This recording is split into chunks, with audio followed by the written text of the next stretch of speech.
Hi everyone, Mrs. Fernhoff here.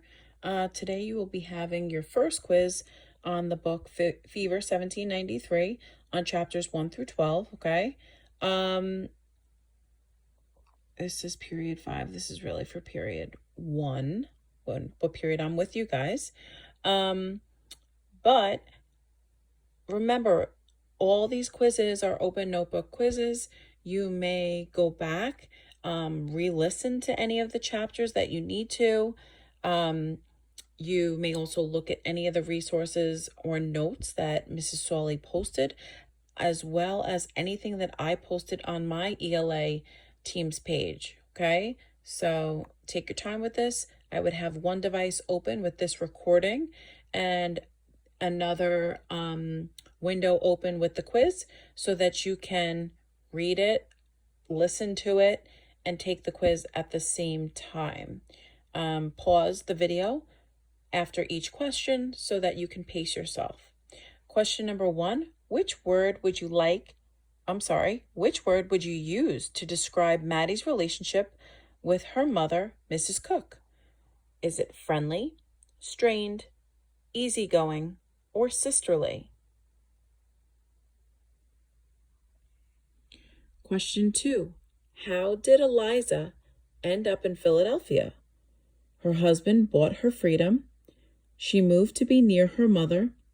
She was sold there as a slave, or she disliked the heat down south. Number 3, what can we infer was the cause of Polly's death? Was it falling off a horse, a carriage accident, yellow fever, or a house fire? Remember, an inference means what? It's not directly stated in the text. You need to figure it out based on the information that the text gives you and what you know about the situation or the character. Question 4, which insect is seen annoying Maddie in chapter 1, foreshadowing what is to come? Is it a ladybug, a spider, a murder hornet, or a mosquito?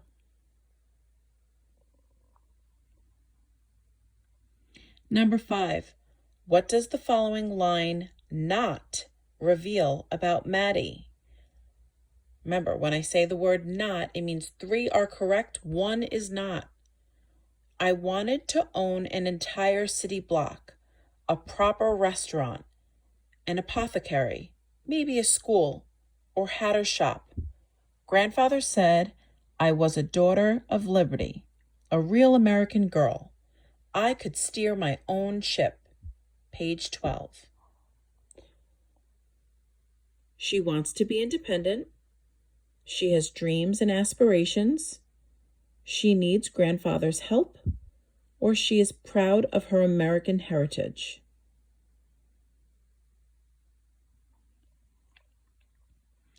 Number 6, what does the following line reveal about Maddie? I slaved from dawn until the stars shone, house chores in the morning, serving coffee in the afternoon, and cleaning after supper. Sleep became more precious to me than food. Page 24. She is a lazy girl. She depends on her mother for everything. She is hardworking, or she is used to being spoiled. What does this line reveal about Maddie? Question 7. What does the following line not reveal about the situation at the Ogilvy's tea party? Mother said through my teeth, we did not belong here. I did not belong here. Mother may have grown up with carriages and gowns, but I had not. Page 52. Maddie feels comfortable in this type of setting. Maddie realizes her mother grew up in this type of environment. Maddie wants to leave the situation, or Maddie is not being made to feel comfortable. Which of the following line does not reveal? What does the following line not reveal about the situation? So 3 things are correct, 1 of them is not. Okay, excuse me. Moving along to question number 8. Which would not be a good prediction of what may happen in chapter 13? So 3 of them are good predictions. 1 of them is not.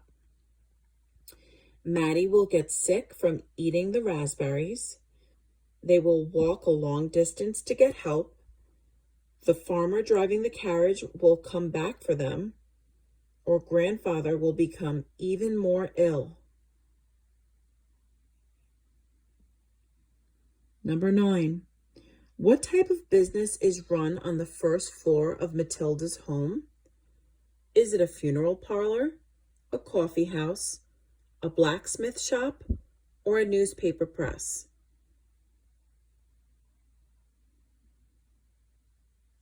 Number 10. What does Maddie think of Nathaniel Benson? She thinks he's a terrible bully. She thinks he is below her. She is developing romantic feelings for him, or she is starting to get annoyed by his tricks. Okay, pause this video when you need to. Number 11. What does Dr. Kerr, the second doctor, do to help Mrs. Cook? He bleeds her. He gives her an ice bath. He amputates her arm, or he instructs her to pray for help.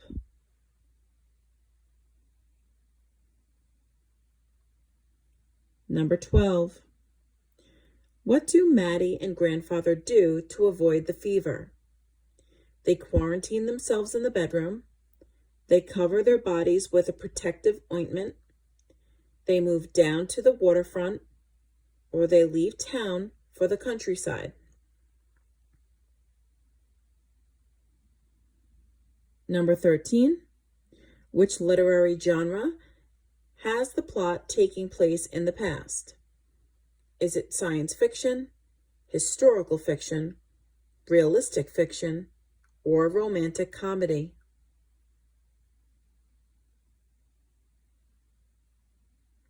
Number 14. Which detail does not prove Fever 1793 is historical fiction? They travel by horse and carriage.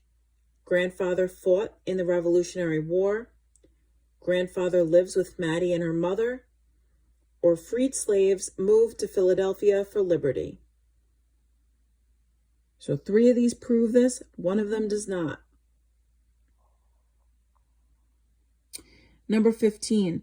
Which detail did not foreshadow Colette Ogilvy coming down with the yellow fever? So 3 of them were good foreshadowing. 1 of them was not. Was it difficulty speaking, yellow tinted eyes, profuse sweating, so a lot of sweating, or a pale white face? 16. What is the major or main conflict in Fever 1793? Is it the relationship between Maddie and her mother, grandfather's ailing heart, sick heart, the fight to abolish or get rid of slavery, the spreading disease that cannot be cured?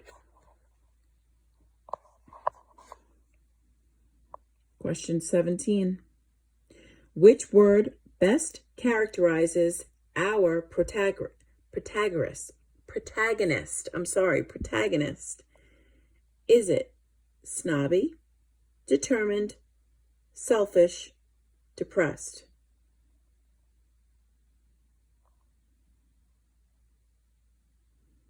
'18. Which character has never worked at the Cook Coffee House? Is it Silas, Polly, Eliza, or Mrs. Cook?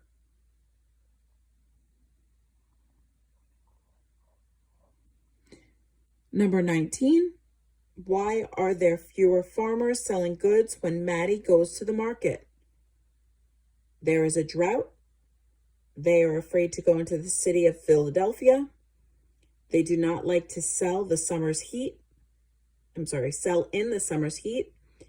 they were not making enough money. And lastly, question 20, okay?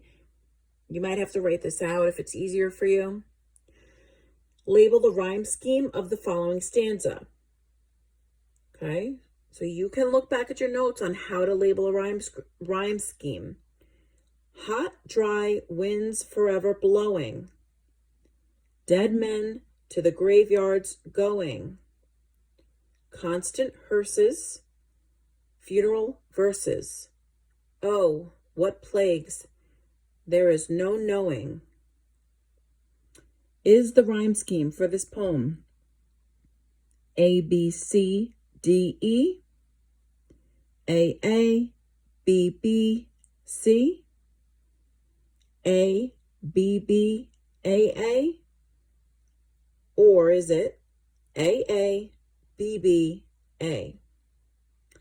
Make sure you take your time with this. Like I said, look at any of the resources that we've given you and make sure you ask any questions that you have, okay? Good luck. Let me know if you need help.